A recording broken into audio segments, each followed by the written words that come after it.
The cars racing along Interstate 90 outside Seattle are not the only ones trying to get somewhere.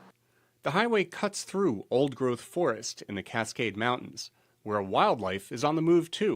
And when cars and wildlife meet, it often ends badly, says Jen Watkins with the environmental group Conservation Northwest. So in the immediate term, wildlife can get hit on the road and die.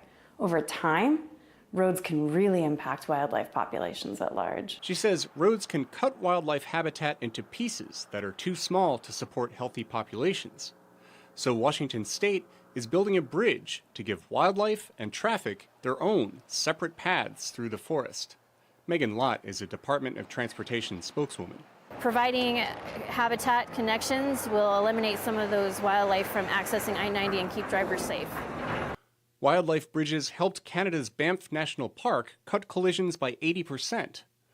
Fences will keep the animals on the path, and walls will keep the traffic noise down. Sometimes a path under the highway makes more sense. Either way, it's not just for the big, car-threatening creatures, Watkins says. Everything from an elk or a grizzly bear down to a small salamander. They need to move to find food, to find mates, to find new places to live as their populations expand, or just as conditions change, like a fire breaks out that changes the habitat. Just 24 wildlife bridges have been constructed nationwide. Watkins says dozens of others are needed. The main barrier, she adds, is funding. Steve Baragona, VOA News.